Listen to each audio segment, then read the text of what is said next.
Well, you know, in the last 24 hours, we've seen Moody's come out with a credit rating downgrade on Hong Kong, and that has helped focus minds here. We have the biggest delegation from the Chinese territory that we've seen in the last 20 years arrive in Hong Kong, primarily with a message to talk about the resilience of the territory. But of course, this has happened against the backdrop of the Moody's move, and we've also seen fresh protests over the recent weekend. So when I sat down with Carrie Lam, the chief executive of Hong Kong, my question really, how do you change the 7-month-long series of protests we've seen? 10,000 rounds of tear gas, more than 7,000 people arrested. It needs maybe a big gesture from the chief executive. Let's listen to a clip. I have a duty to ensure that Hong Kong will move forward. The last thing that Hong Kong people would like to see is Hong Kong being stagnant, because there are so many issues we need to tackle.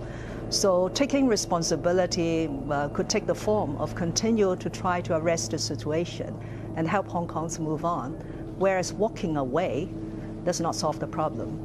And of course, in my position, walking away could cause more uncertainty and confusion in the continued governance of Hong Kong. It's been a very brutal 7 months, and you personally must have suffered immensely, I would imagine, because no Hong Kong citizen wants to see what's taken place over the last 7 months. Did you offer your resignation to Beijing, and were you told that you need to stay in place to finish the job?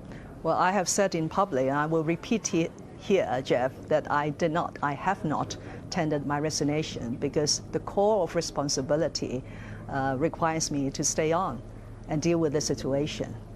But since you mentioned the frustrations or the difficulties over the last 7 months, I want to say that the most difficult part is to see the city that I love and where I was born and grown up has sort of suddenly changed to a place where people have lesser respect for the rule of law, and also where the society is so divided and so polarized.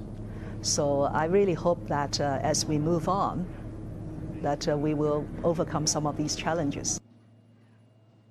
So Carrie Lam clearly has no intention of resigning. On the government's own figures, they expect the Hong Kong economy to contract about 1.3% in 2019 as a result of the hit from tourism and the impact that they've seen on businesses in Hong Kong due to the protests. One other issue that Carrie Lam thinks is not going to help the Hong Kong economy going forwards, and that is the US passing of the Hong Kong Democracy Act, which requires Congress to look annually at the state of affairs in Hong Kong and make sure that the so-called one country, two systems is working for Hong Kong people. Let's just have a listen to how Carrie Lam responded to my question about the effectiveness of this US legislation. The US Human Rights and Democracy Act is totally unnecessary and unwarranted. But whether it will affect confidence in Hong Kong depends on how the Secretary of State is going to fulfill that certification requirement. Of course, we certainly do not feel that there is anything wrong in Hong Kong's operation that will warrant that sort of a certification which will affect Hong Kong's status as a separate customs territory, because that was not sort of given to us by an external party.